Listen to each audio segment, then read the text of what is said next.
क्या नाम है, कहाँ रहते हो, क्या समस्या है? मेरा नाम हरीश कुमार है।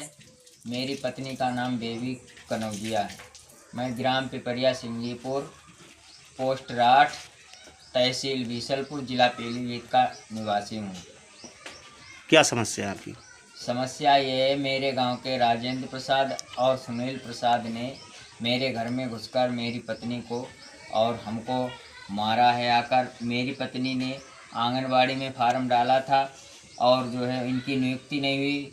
गांव के राजेंद्र प्रसाद ने अपनी लड़की की नियुक्ति कराई है। उनका आय प्रमाण पत्र 45,000 का बना था।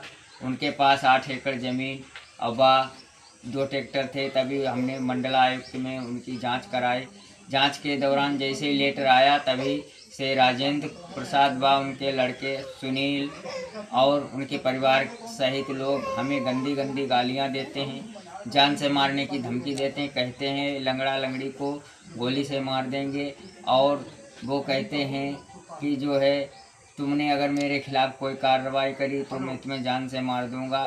13 तारीख के करीब 8 बजे के टाइम सुनील और राजेंद्र दोनों लोग मिलकर के मेरे घर में घुस आए और मेरी पत्नी के साथ उन्होंने मारपीट की। मेरी पत्नी का गला दबाकर ज़मीन में पटक दिया और कुर्सी भी तोड़ डाली और कहा शोर शराबा हुआ। जब तक लोग आए, जब तक शोर शराबा हुआ तब तक धमकियां देते हुए और गाली देते हुए चले गए। बोले कि हम हमारी नेताओं और सत्ता में अच्छी पुलिस में अच्छी पकड़ है, मैं सब निपट लूँगा, तुम लोग मेरा क्या कर लोगे। और कहा धोबनिया तूने मेरी लड़की की आंगनबाड़ी हटवाने के लिए शिकायत की है, चल तुझे ही निपटा देते हैं। इसकी कंप्लेंट आपने दी? जी, हमने इसकी कंप्लेंट 14 तारीख को थाने में दी जाकर। कौन सा थाना लगता है?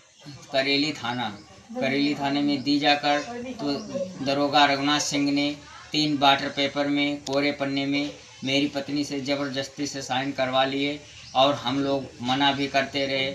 हमारा किसी प्रकार का कोई समझौता नहीं है, ना ही हमने समझौता लिया है। उन्होंने ज़बरदस्ती से राजेंद्र प्रसाद से कुछ वहाँ पीछे ले गए, राजेंद्र प्रसाद से कुछ कहा है और कहने के बाद आए 3 वाटर पेपर में मेरी पत्नी से ज़बरदस्ती से साइन करा लिए। साइन कराने के बाद मेरी पत्नी और हमसे कहा कि जाओ, अब दोबारा अगर कभी राजेंद्र और उनका लड़का तुम लोगों के साथ मारपीट करेगा तो हम इन पर मुकदमा लिखेंगे। इसीलिए हम लोग निराश होकर के लौट आए। हमने कोई राजीनामा नहीं लिया। हमने कहा सर अगर आप ही ऐसा करोगे तो अब हम कहाँ जाएंगे। क्या चाहते हैं आप लोग दोनों लोग क्या विकलांग हैं? हम दोनों लोग